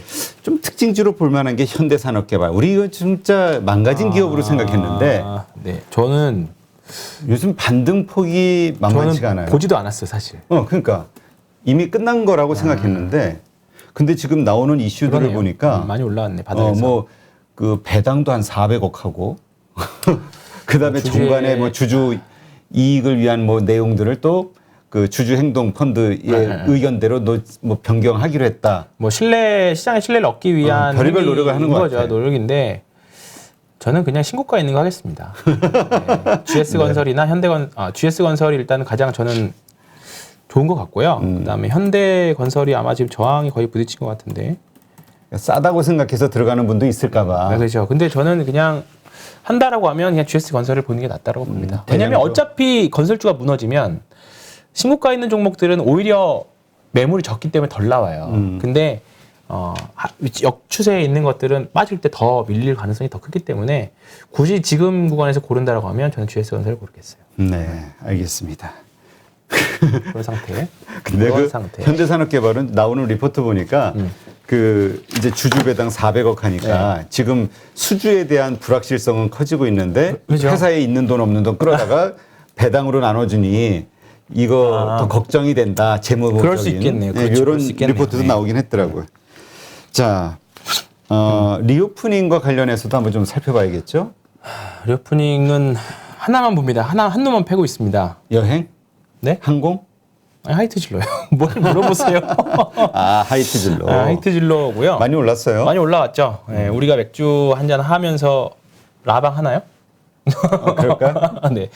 하나에 멀지 않았는데 어쨌든 일단 지금은 뭐 CJ 프레시웨이도 그렇고 음식료 업종들이 가격 인상에 대한 부분이 좀 나왔죠. 이번 주에 카스가 오비 맥주가 가격 인상 뉴스가 나왔습니다. 이제 맥주는 1위가 카스고 2위가 하이트고 소주는 차미스릴이고 이제 2위가 처음처럼인데 일단은 맥주 사업자 1위가 인상을 했고 그리고 뭐 지금 밀 가격도 굉장히 많이 오르고 원자재 밀은 좀 다른 거죠. 보리로 만들죠 맥주. 어쨌든 지금 원자재 가격이 굉장히 좀 많이 오른 상태이기 때문에 아마 하이트진로도 인상하지 않을까 싶습니다. 그래서 이번 주에 좀 더 상대적으로 셌던 건데 그리고 오늘 기사 났던 게 확진자 오늘 26만 명인가 나왔잖아요. 그럼에도 불구하고 이제 식당이나 카페 11시까지 하겠다라는 기사가 났습니다. 그렇기 때문에 당연히 생산량이나 소비량은 늘어날 거라고 보고 최근에 공장 가동률도 많이 늘어났거든요. 그래서 그런 부분들엔 기대가 있어서 일단 지금 당장은 이번 주에 인터파크인가요? 인터파크도 좀 꽤 많이 움직였던 것 아니었군요. 제가 잘못 봤군요. 인터파크 말고 호텔신라 한번 볼까요? 오랜만에. 호텔신라도 흐름은 일단은 저항이 좀 있긴 합니다만 기대감이 좀 많이 붙어 있는 것 같고 제주항공도 좀 너무 빠졌고요. 그다음에 제가 그 리오프닝 준 하이트진로만밖에 안 봐가지고 다른 종목을 거의 안 봤어요. 너무 편식하는 거 아니에요? 아니 뭐 굳이 대장이 여기라고 생각하면 거기서만 놀아야지 굳이 다른 걸로 하기 싫어서. 그럼 네. 이렇게 질문할게요. 지금 많이 올라왔단 말이에요. 전저점, 전고점 네. 비슷하게 올라왔는데 또 반대로 보면 되게 가파르단 말이에요. 그리고 지금 옆으로 횡보하고 있는 과정인데 지금 팔아야 될 때이냐 아니면 지속적으로 상승할 만한 구간이냐? 저는 지속적으로 상승할 만한 구간이라고 봅니다. 네, 그래요? 1분기 실적까지는 아마 분명히 잘 안 좋게 나올 거고요. 2분기 실적은 좀 낫지 않을까요? 지금보다는 올해 2분기 실적. 그러니까 2분기 실적이라고 하면 한 8월 정도 나올 건데 8월 달까지 실적이 기다리기 좀 힘들 것 같고 어쨌든 이번 여름까지는 한번 해볼 만하지 않을까 싶습니다. 최소한 정고점이었던 4만 원 언저리 부근까지는 일단 한번 가보려고 합니다. 4번 언저리 이 정도까지는. 이 정도까지. 근데 예를 들어서 그런 생각으로 가는데 또 미끄러질 수가 있잖아요. 당연하죠. 당연히 있고. 그럴 때는 이제 우리가 보통 이렇게 단기 트레이딩 개념으로 봤을 때는 손절 처리를 잘해야 되는데 네, 그렇죠. 네. 만약에 계속 갈 거라고 해서 보유를 하든 아니면 새로 들어왔는데 손절을 해야 되는 상황은 어떨 때 해야 되는 건가요? 손절. 내가 샀던 가격에서 뭐 아니면 그냥 계속 또 참고 가야 될까? 이것도 중장기 투자로. 지금은요 손절 떨어지더라도 다시 35,000원 이하로 떨어지더라도 손절에 대한 고민 은 사실 안 할 것 같아요. 네, 더 다시 오를 것이다. 네, 다시 올라갈 확률이 높을 것 같고요. 왜냐하면 지금 올라가면서 거래량이 계속 터지고 있잖아요. 보시면 올라갈 때는 거래량 터지고 지금 보면 이제 양봉에는 제가 색깔을 이렇게 맞춰놓은 건데 양봉에는 거래량이 터지고 음봉일 때는 거래량이 거의 없는 수준이거든요. 쉽게 말하면 올라갈 때는 누군가 많이 사지만 떨어지는 음봉이 난 날에는 누군가 좀 덜 팔았다는 거예요. 그러니까 그냥 올라갔다 쉬었다를 반복하는 구간이고 그리고 이 대량 거래가 쥐어짜기냐라고 볼 수도 뭐 있지만 대지세가 난 상태에서의 쥐어짜기도 아니거든요. 그렇기 때문에 지금 가장 두려운 거는 갭상승. 갭상승은 아마 단기 7% 이 정도 뭐 하이트진로가 7% 이상의 갭상승이 나오기는 좀 어려운 종목이니까 갭상승이 좀 심하게 나오거나 아니면 여기서 갑자기 장대응봉이 크게 쫙 나오면서 뭔가 이제 분출하는 구간이 있을 수 있거든요. 그럴 때가 좀 단기 고점일 확률이 되게 높죠. 근데 지금은 일단은 좀 보면서 대응하는 구간이라고 봅니다. 그래서 아직 손절은 뭐 다 손절인데 개인적마다 원칙이 있어야겠죠. 그러니까 그렇죠. 전체 자산에서 뭐 얼마가 빠지던가. 그러니까 트레이딩으로 생각하고 그렇죠. 들어간 분이라면 네. 기회비용도 생각을 해야 되니까. 근데 아직까지는 떨어지더라도 손절보다는 그냥 기다리는 게 낫지 않을까. 아직까지는. 네, 알겠습니다. 그렇게 보시는 게 좋을 것 같아요. 자, 지금 리오프닝에 대한 이야기가 어차피 나왔으니까 우리가 지금 얘기대로 지금 막 환자는 20만 명, 이제 30만 명 돌파하는 거 아니야? 이런 얘기도 나오고 있는데 불안한 게 아니라 이러면서 이제 끝나는 거 아니야? 그렇죠. 지금 엔데믹에 대한 기대감이 그렇죠. 더 커진단 말이에요. 영국 이미 뭐 방역 그렇죠. 해제했고 미국 마스크 벗었으니까 그러면서 그냥 이제까지 뭐라 그럴까요? 뭐 자동차주도 하나의 리오프닝 주 아니냐 이렇게 보는 분들도 있단 말이에요. 뭐 이제 공장이 제대로 돌아가면 제대로 만들어내면 팔리는 거 아니야. 이런 식으로 보는 분들도 있던데. 근데 현대차, 기아차는 어쨌든 러시아 타격을 좀 많이 받았죠, 이번에 좀 직접적으로 받았죠. 많이 받았고 25만 대, 뭐 30만 대 뭐 이런 게 있죠. 러시아에 진출한 한국 기업 중에서 현대기아차 그룹이 가장 많거든요.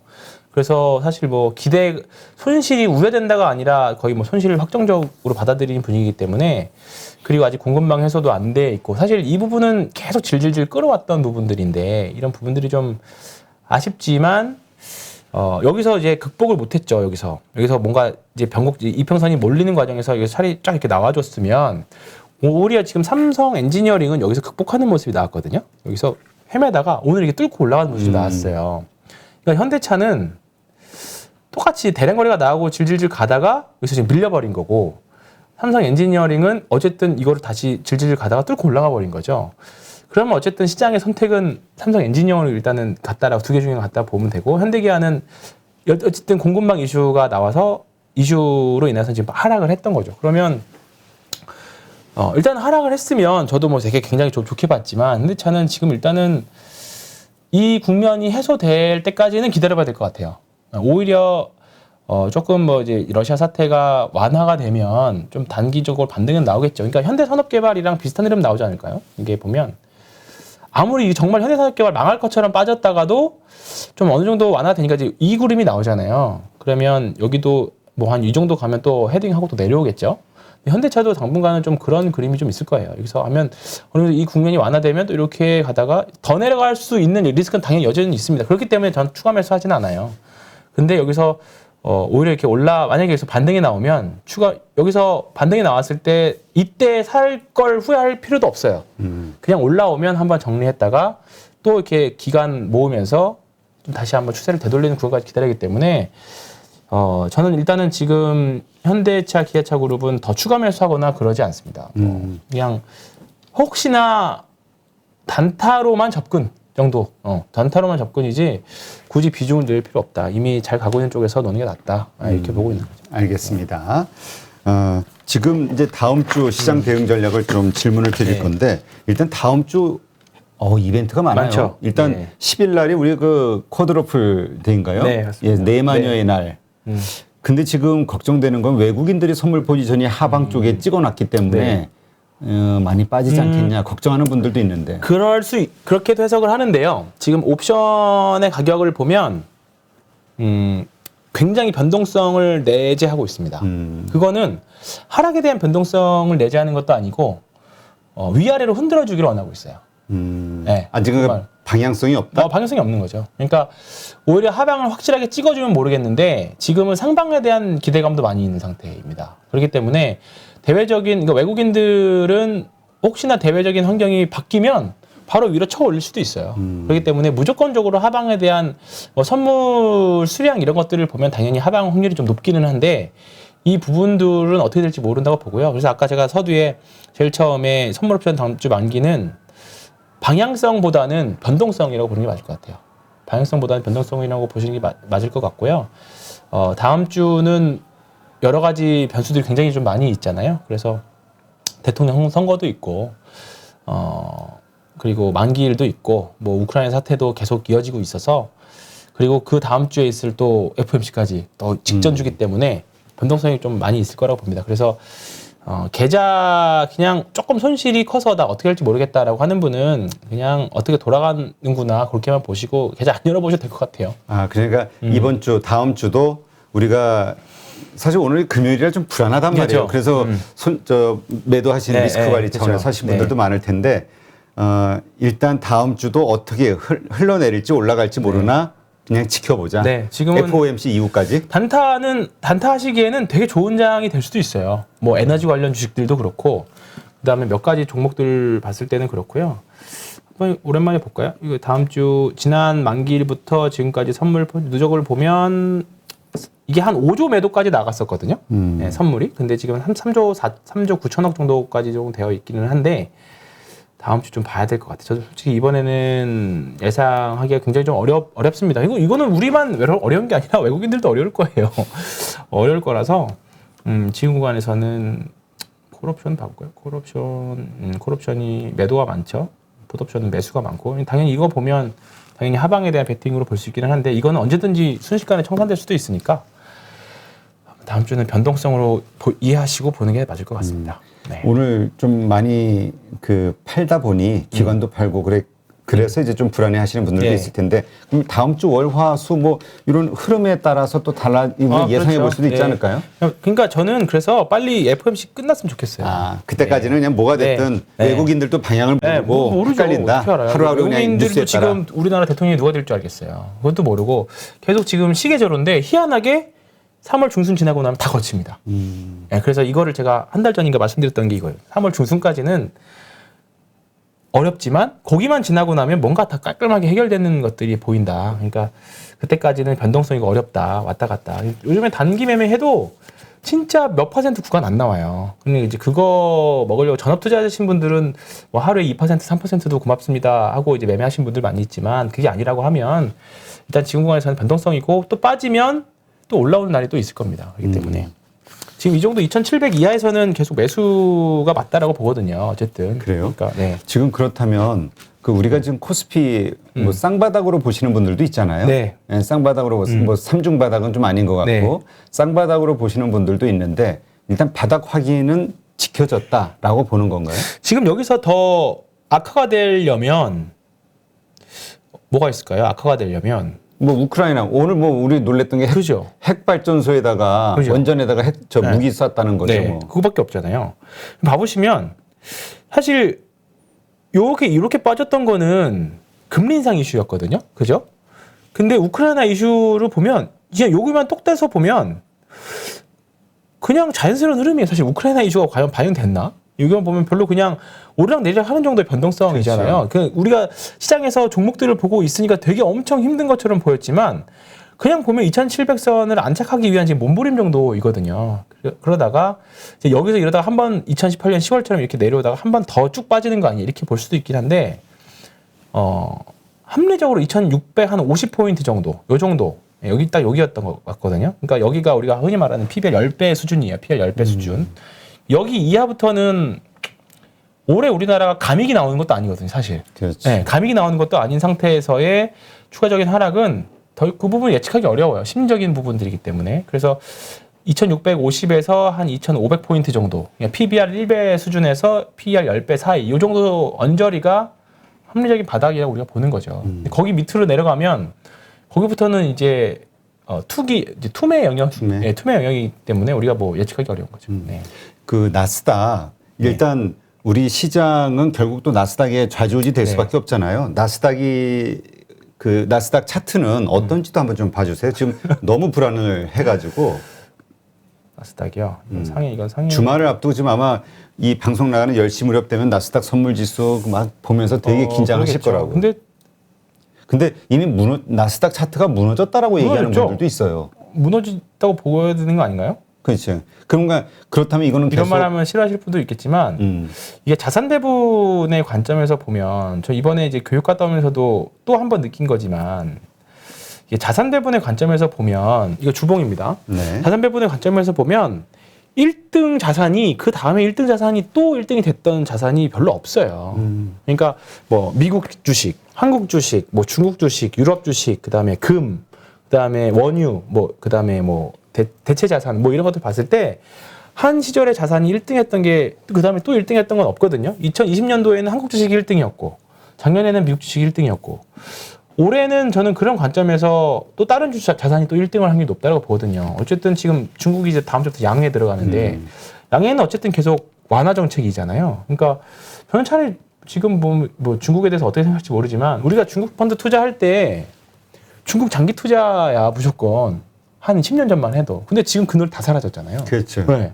그러니까 이게 그만큼 이제 장기 투자가 진짜 어려운 거예요. 근데 1년만 놓고 봤을 때 그냥 가장 많이 떨어졌던 자산이 굳이 찾자면 러시아 주식이 가장 많이 떨어졌지만 러시아 지금 50% 폭락했는데 그건 너네로 하고 너네로 하고 올해 가장 1등이 될 수 있는 자산은 뭐 유가가 될 수도 있고 뭐 중국 주식이 충분히 될 수 있다고 보는 거예요. 그러니까 지금 중국이 연초에만 해도 지금 4% 성장률 간다는 얘기 있었거든요. 근데 그러면 항상 나오는 논리가 있죠. 중국이 4% 성장이 예상된다. 그러면 당연히 공산당에서 부양책 나오겠지 했고 실제로 부양책을 쓰고 있잖아요. 지금. 네, 그러니까 상대적으로 올해 중국이 좀 더 강할 수도 있다는 생각이 좀 들죠. 중국에 대한 뭐 무한 불신을 가지고 계신 분이라고 하면 그냥 흘려 들으시고요. 그냥 중국 자산의 그냥 배분 관점에서 본다라고 하면 저는 중국 자산도 차라리 올해는 좀 낫지 않을까 싶습니다. 그러니까 뭐 그 얘기 하더라고요. 그 이경민 팀장하고도 그 방송을 하면서 하는 얘기를 들어보니 이제 돈을 유동성을 막 풀어대고 경제를 살리기 위해서 노력을 하니 그 돈이 몰리는 정책주 그쪽에 근데 이제 그게 과거처럼 이런 구형 인프라가 아니라 디지털 인프라 쪽이라 결국은 기술주 성장주가 그렇죠. 되지 않겠냐. 네네. 예. 그러니 미국은 성장주가 폭락하고 급락하는 상황, 중국은 기술주가 올라가는 그렇죠. 상황. 네. 이 상황에서 한국의 주식은 어디가 영향을 받을 것이냐 이거 가지고 좀 토론을 했었는데 어디를 흥미로워요. 예? 어디를 하십니까? 궁금하면 보세요. 알겠습니다. 내일 올라가니까. 네, 알겠습니다.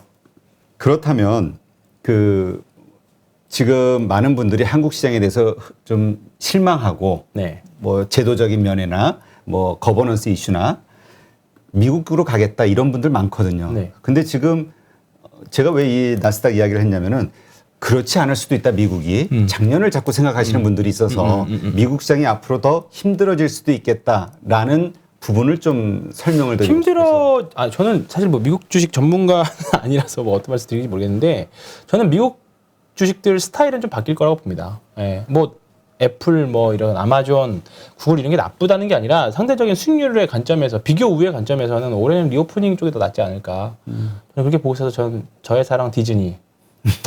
제 디즈니 플러스 가입했는데 디즈니 플러스가 워낙에 지금 이제 가입자 수가 좀 정체됐다는 이야기 나오고 있긴 한데 디즈니랜드라도 가야 될 것 같아요, 제가. 그러니까 하여튼 네.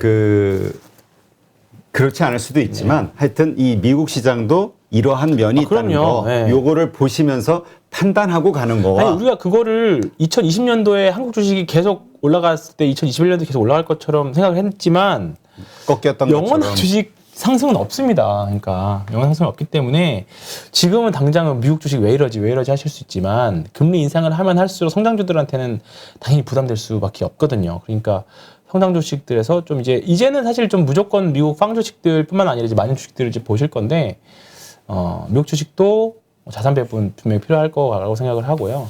저는 올해 한국 주식도 충분히 해볼 만하다고 봐요. 이미 작년에 고생을 했기 때문에 그런 관점에서는. 네. 알겠습니다. 하여튼 뭐 신흥국 쪽에 돈이 몰리고 있다고 데이터가 그렇게 알려주고 있다고. 그렇죠. 예, 그런 얘기를 하더군요. 극신흥국 뭐 최근에 브라질 같은 경우에도 환율이 굉장히 많이 올라왔거든요. 이제 그런 쪽이 이제 사실 리오프닝에 대한 수혜를 더 강력하게 받을 수 있는 부분들이니까. 네, 알겠습니다. 네, 이제까지 신한금융투자 서울파이낸스센터 황유현 팀장과 함께했습니다. 오늘 좋은 인사이트 네. 고맙습니다. 고맙습니다. 네, 또 많은 걱정 있으시겠죠. 오늘 또 갑작스럽게 원전 폭격 얘기가 나와가지고 그러나 어쨌건 편안한 밤 보내시고요. 또 편안한 주말. 그 에너지를 다시 한번 그 리프레시 하시는 네. 에너지 재충전을 하시는 편안한 주말이 되시기를 바랍니다. 네, 수고 많으셨고요. 월요일 날 뵙겠습니다. 김정수 저자님 2021년도에 네네. 13억이라고 어떻게 그렇게 볼 수 있었을까요? 저도 단타나 초단타, 장기 투자도 다 해봤는데 제 성향상 그 세 부분은 다 실패했었고요. 주식 투자는 이게 평생 할 수 있는 직업입니다. 주식 투자를 그렇게 오래 하려면 무엇보다도 다른 사람한테 종목 이런 거를 의뢰하거나 추천받아서 하면은 오랫동안 할 수가 없습니다. 스스로 혼자 할 수 있는 그런 능력을 배워야 됩니다. 그래서 누구나 1시간 안에 200개 종목에서 좋은 종목을 고를 수 있는 그런 능력을 배양할 수 있도록 제가 도와드리려고 그렇게 하고 있습니다. 네, 이번에 8.15 머니톡에서 8.15 캠퍼스라는 교육 프로그램을 준비했습니다. 이제까지 방송을 하면서 느낀 게 너무 투자에 대해서 잘 모르면서 시작하시는 분들, 그리고 준비가 되지 않으신 분들, 그럼에도 불구하고 큰 돈으로 실전에 들어가서 돈을 잃는 분들이 너무 많다는 것을 알게 됐습니다. 이러한 분들, 다시 한번 체계적으로 주식에 대해서, 투자에 대해서 공부하고 지금까지는 돈을 잃었더라도 앞으로는 자신만의 어떤 투자 원칙을 세우고 돈을 벌 수 있는 그러한 계기를 만들고 싶어서 8.15 캠퍼스를 준비했습니다. 한국 주식시장에 맞는 투자법과 관련해서 단기 매매 혹은 초단타, 장기 투자 혹은 스윙 여러 가지의 방식들이 있는데요. 어떤 것이 옳다 그르다 판단하기는 좀 어려울 것 같습니다. 결국은 그 투자를 하는 사람의 성향이 어떤지 그리고 그 자금의 성격이 어떤지에 따라서 가장 본인에게 적합한 투자 방식을 찾는 게 필요하지 않을까. 그러기 위해서는 먼저 이러한 다양한 투자법들에 대해서 알아야지만 나에게 맞는 투자법이 무엇인지를 판단할 수 있지 않을까 생각을 합니다. 이론적이 아닌 실제 투자에서 큰 수익을 내신 분들, 자신만의 어떤 기법 혹은 투자 노하우를 가지신 분들을 첫 번째 대상으로 삼았습니다. 물론 그분들이 가지고 있는 투자 방식은 장기 투자일 수도 있고 스윙일 수도 있고 단기 매매일 수도 있는데요. 각 분야에 정말 특화된 어떤 실적을 가지신 찐 투자자, 찐 고수라고 볼 수 있는 분들, 이러한 분들을 선택했습니다. 그리고 전체적인 주식시장에 대한 이해, 그리고 투자자들의 심리, 특히 한국 주식시장의 데이터들을 훤히 알고 있는 거시적 관점으로도 시장을 바라볼 수 있는 애널리스트, 이코노미스트들도 8.15 캠퍼스와 함께 합니다. 이번 8.15 캠퍼스에서 첫 번째로 준비한 교육 프로그램은 2021년 시장 정말 힘들었습니다. 많은 분들이 공감하실 텐데요. 그 시장에서도 매달 1억 이상의 수익을 올리신 13억 이상의 수익을 낸 찐 고수시죠. 단기 매매로 그러한 수익을 내신 분입니다. 이분의 특징은 자신만의 원칙으로 종목을 발굴하는 기법을 가지고 계시다는 거죠. 이분의 교육은 단기 매매를 통해서 수익을 내고자 하시는 분, 그리고 현재 그렇게 투자를 하고 있지만 손해를 보고 있으신 분들, 이런 분들이 자신만의 단기 매매 투자 원칙을 확립하는 데 큰 도움이 되지 않을까 생각합니다. 네, 요즘 우리 김정수 저자님 인기가 아주 커지고 있는데요. 네. 댓글 보니까 깡통 형님으로 불리시더라고요. 예. 어떻게 인기 체감하고 있으신가요? 예. 저도 뭐 댓글도 보고 전화도 여러 번 많이 받았습니다만은 제 책을 그 10번 이상 읽었고 유튜브를 뭐 몇 번씩 보셨다는 분들도 계셔가지고 무려 그 200만 횟수가 넘어갔고 오늘자로 보니까 230만 횟수를 돌파 했습니다. 그리고 제가 다니는 헬스장까지 찾아오셔가지고 자기를 제자로 받아달라 뭐 이러신 분까지 계셔가지고 예, 한편으로는 당황스러웠고 한편으로는 고마웠습니다. 네. 이번에 교육 과정을 만드시죠? 네, 네. 가지고 계신 그 투자의 노하우를 네. 정말 제대로 전달하기 위해서 네, 네. 좋은 프로그램을 만드는데 네, 네. 이유가 특별히 있으실까요? 아, 이게 주식 투자는 이게 평생 할 수 있는 직업입니다. 지금 워런 버핏도 90살이 넘으셔도 왕성하게 활동을 하고 계십니다. 그 주식 투자는 마우스만 클릭할 수 있는 힘이 있으면 누구든지 나이가 100세가 넘어서도 할 수 있고 우리 젊은 사람 기준으로 봤을 때는 앞으로 최소한 뭐 3, 40년 이상, 50년 이상 할 수 있기 때문에 주식 투자를 그렇게 오래 하려면 무엇보다도 다른 사람한테 종목 이런 거를 의뢰하거나 추천받아서 하면은 오랫동안 할 수가 없습니다. 스스로 혼자 할 수 있는 그런 능력을 배워야 됩니다. 그래서 스스로 할 수 있는 능력을 배워가도록 그렇게 책을 썼고 또 유튜브에서도 여러 번 이제 나와서 했는데 그것만으로 조금 부족하고 디테일한 부분을 자세히 설명 못하는 부분들이 있어갖고 제가 이 프로그램을 끝까지 성실하게 이수하시면은 누구나 1시간 안에 좋은 종목을 고를 수가 있고 또 나만의 필살기를 갖추어가지고 평생 그 낚시를 즐기면서 할 수 있는 그런 바탕을 마련해주고자 하고 있습니다. 그래서 깡통을 무려 12번이나 쳤지만 13번째 성공하고 14년도에 무려 13억 이상의 돈을 번 제가 확신을 가지고 여러분을 도와드릴 테니까는 여러분도 저를 믿고 같이 따라와 주시면 좋은 결과가 있을 것으로 이렇게 생각이 됩니다. 이 교육 과정을 통해서 그 교육 과정을 수료하는 분들에게 꼭 이거 하나만큼은 꼭 가르쳐 주고 싶다, 도움을 주고 싶다 하는 게 있다면 뭐가 있을까요? 아, 그럼 물론 이제 제가 하루에 200개 종목을 12분의 1차로 이렇게 고를 수 있다고 여러 번 말씀드렸는데 이 프로그램을 이제 성실하게 잘 이수하고 공부하신 분들은 누구나 1시간 안에 200개 종목에서 좋은 종목을 고를 수 있는 그런 능력을 배양할 수 있도록 그렇게 프로그램을 짜고 제가 도와드리려고 그렇게 하고 있습니다. 한국 주식시장에서 장기 투자로 돈을 벌기는 쉽지 않다 이런 얘기 하시는 분도 있고요. 네네. 또 단기 투자 혹은 네. 단타를 통해서 돈을 벌기는 더더욱 쉽지 않다 네네. 이렇게 생각하시는 분들도 있거든요. 네네. 그런데 우리 김종수 저자님은 단기 매매를 통해서 네네. 수익을 내신 거잖아요. 네네, 13억을 그렇습니다. 보신 건데 네네. 그 단기 매매의 그 기간, 그러니까 네. 어떤 주식을 샀을 때 언제 파시는지 네네. 제가 이제 주로 장대 양봉이 형성된 그 세력이 돈을 넣은 그런 종목을 위주로 특히 또 그 턴어라운드 된 그런 주식만 사서 그 이익이 한 플러스 10% 정도 나면은 매도를 하는 그런 거를 이제 기계적으로 반복을 해왔습니다. 그래서 그 수익이 누적되다 보니까 굉장히 큰 수익을 낼 수 있었습니다. 그러니까 이번에 교육 네네. 프로그램에서 가르치시고자 하는 것은 네네. 한국 시장에 특화된 단기 매매 네네. 트레이딩 방식이라고 그렇습니다. 생각하면 되겠네요. 네, 맞습니다. 저는 저도 단타나 초단타, 장기 투자도 다 해봤는데 제 성향상 이제 그런 거가 맞지 않았었고 그 세 부분은 다 실패했었고요. 그 또 한국 주식 시장 상황상 단기 매매가 아주 적합하다. 이렇게 생각이 들어서 단기 매매에 집중해서 하다 보니까 이렇게 좋은 성적을 거둘 수 있게 된 것 같습니다. 어떤 분들이 단기 매매 투자에 적합하다고 보세요?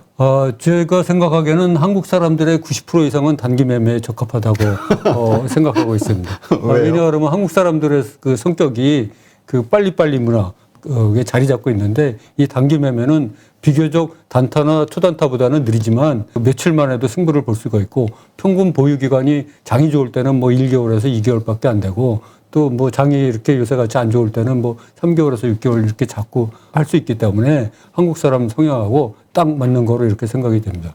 자, 그럼 이번에 8.15 캠퍼스에서 어떠한 방식으로 그 단기 매매로 돈을 벌고자 하는 분들에게 네네. 그 노하우를 전수해 주실 건가요? 그 절대 사지 말아야 될 종목 12가지 유형이 있습니다. 그거는 제가 5만 건 이상을 거래하면서 제가 물렸던 거를 전부 분석을 해보니까 그 12가지 유형이 나오더라고요.